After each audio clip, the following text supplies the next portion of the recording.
February 28th. The night sky above central Israel lights up like a shattered circuit board. Radar screens erupt with data. Sirens tear through apartment towers, school corridors, and hospital wards without pause. Somewhere in a command bunker buried beneath Israeli soil, a general stares at a number that no interceptor in the world can shoot down. Not the count of incoming missiles.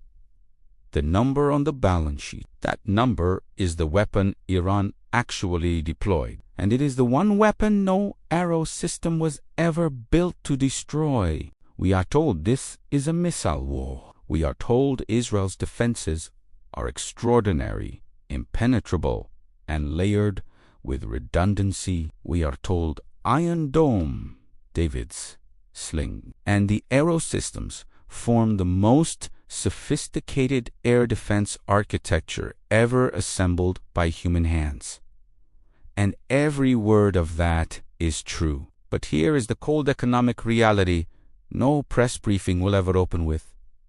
Iran did not come to win a missile exchange. Iran came to win a mathematics problem. And the mathematics are devastating in ways that footage of bright trails across the night sky will never fully show. Think about what that means. Israel built the most expensive defensive weapon system ever constructed. Iran found a weapon the system cannot intercept. That weapon is not a hypersonic glide vehicle. It is not an electromagnetic pulse device. It is a cluster warhead. It costs a fraction of what stopping it costs. The ledger does not lie. And right now, the ledger belongs to Tehran. Let us start at the peak, because the peak is real. For 2 decades, Israel built, refined, and hardened the most layered missile defense architecture on Earth. The Iron Dome for short-range rockets rising from Gaza and Lebanon. David's sling for medium-range ballistic threats. Arrow 2 and Arrow 3, 4 missiles screaming down from the outer edge of space. The United States poured billions of dollars into co-developing each layer, treating Israeli air defense as both a strategic investment and a testing laboratory. The Arrow 3, engineered to intercept warheads in the exosphere before they even begin their descent, is a genuine marvel of human engineering. No nation on Earth has matched it. Israel stood in early 2025 as the most missile-hardened small country in recorded history. Western intelligence agencies, military analysts, and government officials across the alliance described the layered defense as approaching impenetrability. That phrase, multi-layered integrated defense system, became a talisman. Say it enough times and the mathematics underneath it stop seeming important. But beneath the gold and the ceremony and the extraordinary engineering, the foundation was rotting quietly. Not because the technology failed, because the economics were never designed to sustain a months-long war of attrition at scale. Every interceptor that leaves its launcher is not merely a defensive act. It is a withdrawal from a finite account. And that account, regardless of its initial size, eventually empties. Here is the trap. An Arrow 2 or Arrow 3 interceptor costs approximately $2.5 million per round. Not the development costs, not the infrastructure costs. That is the price of a single shot at a single incoming threat. One pull of the trigger. $2.5 million. Now, set that number beside this one.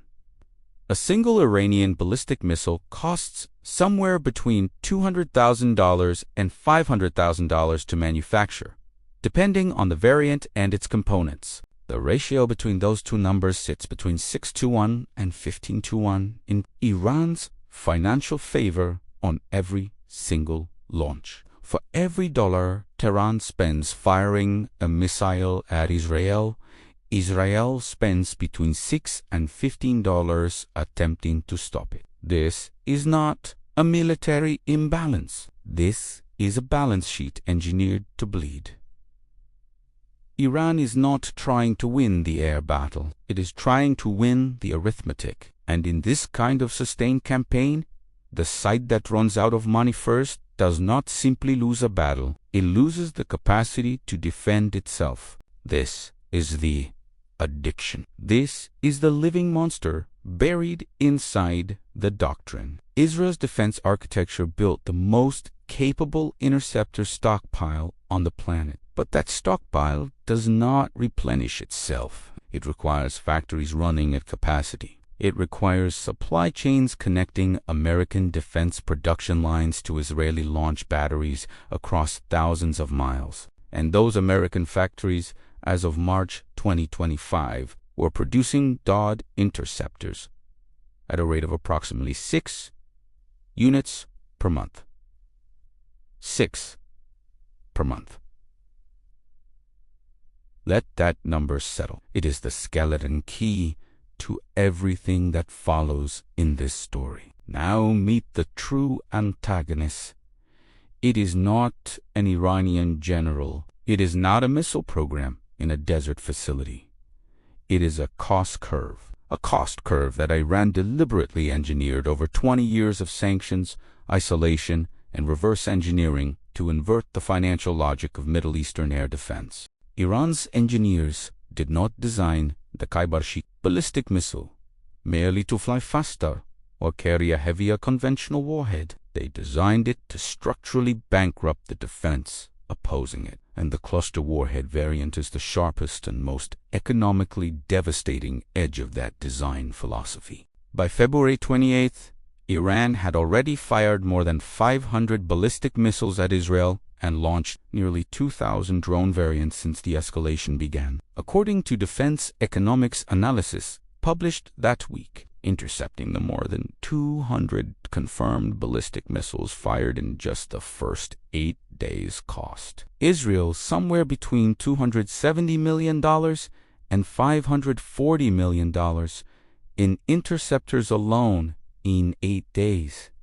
Think about the scale of that. That is not a defense budget line item. That is a hemorrhage with a compounding interest rate. The combined US-Israeli air campaign responded with overwhelming force. More than 3,000 strikes targeted Iranian launch infrastructure, storage facilities, and supply depots across the first week. According to Joint Chiefs Chairman General Don Kane, 300 Iranian missile launchers had been confirmed destroyed. Iran's ballistic missile attack rate dropped 86% from its day one peak. That is a real military achievement. It is genuine, significant, and hard-won. Acknowledge it fully before reading the next sentence. But here is the number that sits on the other side of that achievement and refuses to be reassuring. The IDF had already launched approximately 4,000 munitions in 8 days. That is roughly equal to the total munitions expended during the entire 12-day conflict the previous June. In 8 days, Israel was burning through ammunition at 3 times the rate of the last war. The offensive bombing rate, the interceptor consumption rate, and the financial bleed rate were all running simultaneously at triple the pace. The last war lasted 12 days before a ceasefire. This war had no ceasefire visible anywhere on the horizon. Then the cluster warhead arrived in confirmed, documented use, and the mathematics stopped being merely difficult. They became structurally unsolvable within the existing defense architecture. A conventional Iranian ballistic missile enters radar coverage as a single trackable target. The system plots the trajectory, calculates intercept geometry, and fires. Clean, logical, brutally expensive, but executable. The defense logic is fundamentally one-to-one. Improve your intercept rate and you improve your protection. Every defense engineer in the world understands that model. The cluster warhead destroys that model at the moment of maximum financial and operational commitment. The Khyber-Sheikh enters radar coverage, appearing as a single inbound threat. Israel fires interceptors, sometimes multiple rounds simultaneously, because an Iranian maneuvering re-entry vehicle does not follow a predictable terminal phase arc. The system commits $2.5 million rounds accelerate into the upper atmosphere on a collision course. The kill chain is engaged, and then the warhead opens. It opens at altitude. Before it reaches the ground, the dispenser mechanism separates cleanly, releasing between 24 and 80 individual Each one carries 2.5 kilograms of high explosive. They have no propulsion. They have no guidance. They fall where gravity directs them across an 8-kilometer radius, the approximate footprint of a small city, silently, without predictable trajectory, without any signal a radar system can lock onto and calculate an intercept solution for. The submunitions are already in free fall. There is no second shot. There is no intercept window. The gold was spent. The threat still fell. Think about the geometry of that. Between 24 and 80 individual explosive devices falling silently across 8 kilometers of residential neighborhoods, rooftops, gardens, school, playgrounds, sidewalks, outside supermarkets. Each submunition. A weight and a weight. The ones that do not explode on impact do not disappear or neutralize. They sit where they land. Under a parked car, inside a garden hedge. On a rooftop, no one inspects 4 weeks, waiting for a foot, for a hand, for a child who finds something small and unfamiliar and reaches down. IDF Home Front Command issued the advisory plainly. Do not approach any missile remains. Alert authorities immediately. Stay away from anything on the ground. Israel's layered defense architecture, built over 4 decades at a cost of tens of billions of dollars, was never designed for this specific problem. Iron Dome, engineered for short-range and guided rockets on shallow, predictable arcs, was not built for ballistic re-entry vehicle dispersion launched from 1,250 kilometers away. The arrow systems, designed for single warheads following calculable ballistic geometry, carry no intercept solution for 24 to 80 individual falling objects with no propulsion, no guidance, and no trackable trajectory. The gap between what Iran deployed and what Israel could stop is not a technological failure.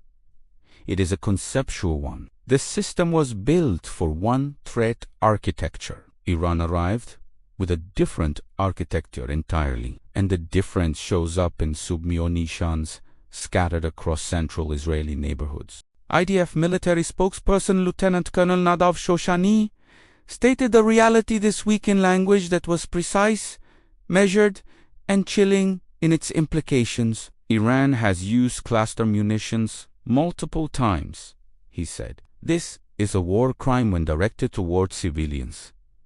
We are tracking that situation. Tracking, not intercepting, not neutralizing, tracking. Because you cannot stop through intercept what the architecture was never engineered to address.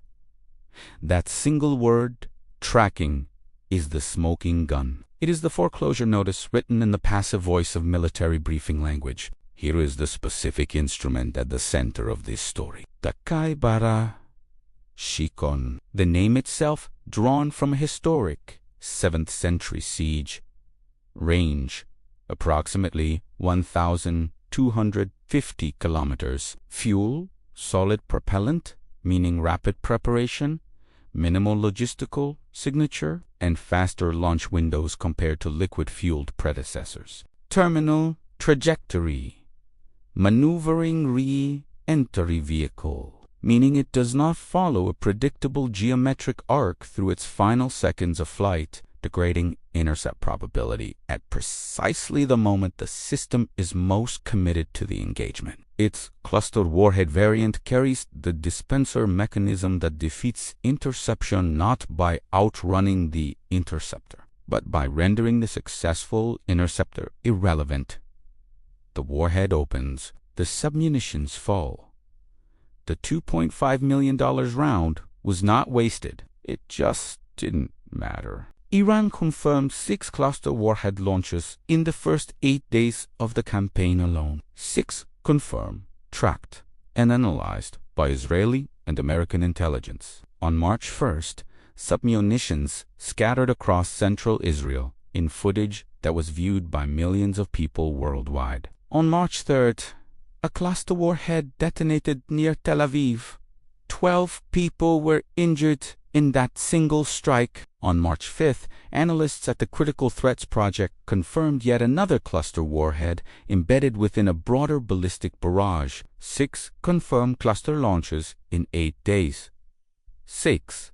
And Iran's remaining ballistic missile inventory, estimated at approximately 1,000 units still in reserve, includes a meaningful percentage of cluster-capable Khaybar-Shikon variants. By day 4 of the campaign, according to CNN reporting, at least one Gulf ally within the defensive coalition was already running critically low on its own interceptor stockpiles. A regional government placed an urgent resupply request directly to U.S. Central Command. The language from a regional source was clinical and quietly terrifying. It's not panic yet, but the sooner they get here, the better. Absorb those words. Not panic yet. That is not a reassurance. That is a countdown clock. That is a balance sheet with a clearly visible bottom approaching from below. Before a single bomb fell, Joint Chiefs Chairman General Don Kane personally warned President Trump that a protracted campaign would impact interceptor stockpile levels. Not might, impact. Would. He delivered that warning with full knowledge of the production, arithmetic, and the consumption rates that historical analysis of similar operations had projected. Trump authorized the campaign regardless. By day 8 of the operation, Trump was publicly ordering defense manufacturers to quadruple their production rates. Quadruple? That order is not a declaration of strength. That order is a confession. The White House knew the stockpile problem was real before the campaign began. Let that sink in fully. The president ordered a military campaign for which the supporting munitions supply chain was already assessed as inadequate, then ordered quadrupled production after the ammunition was already being consumed faster than the peacetime rates could ever replace it. Interceptor production baseline was approximately 6 units per month. Quadrupled is 24 per month. The United Arab Emirates alone intercepted 125 drones and 6 ballistic missiles in a single day during this same campaign. The entire production increase of 80 additional interceptors per month would not have covered one day of Emirati defensive operations. Not one day. Sovereignty is solvency. That is the equation that every empire, every military power, and every defense doctrine eventually faces in the cold light of a ledger under stress. The moment your cost of defense systematically exceeds your capacity to sustain it, sovereignty does not disappear overnight. It begins a slow migration from a political fact into a negotiating position, into a concession waiting for its moment. Israel is not there, but the mathematics of this war have been pointing in one direction since February 28th, and pointing consistently is what mathematics does before it arrives. The social weight of the cluster warhead campaign is already compounding beyond the military balance sheet. 11 Israelis killed in 8 days of sustained bombardment. More than 1,000 injured, not from a single catastrophic event, but from the grinding arithmetic of sustained, economically rational attrition. Every cluster warhead that partially penetrates the defense does not simply cause immediate casualties. It deposits a contamination problem into the civilian landscape that outlasts The campaign itself. The unexploded submunitions lying across central Israeli neighborhoods are not a temporary tactical concern to be filed and archived. Bomb disposal teams will be working through them for weeks, possibly months. 112 countries signed the 2008 Convention on Cluster Munitions, formally banning their production and use due to documented and indiscriminate harm to civilian populations. Iran did not sign it.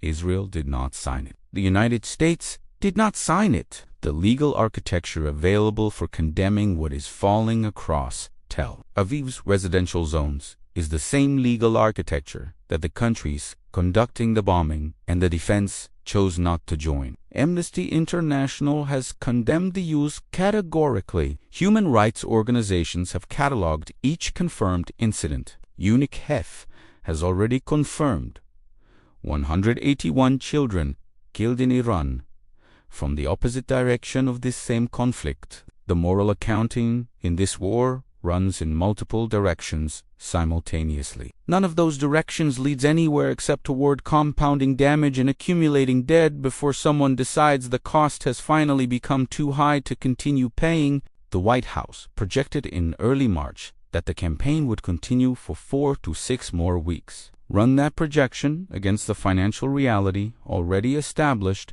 by the first 8 days. If 8 days consumed between $270 million and $540 million in interceptors alone, a 6-week campaign requires between $1.4 billion and $2.9 billion on the Israeli and Allied side in interceptors only, against an adversary whose offensive weapons cost a fraction of that, against a cluster warhead variant that deposits lasting contamination into the civilian landscape.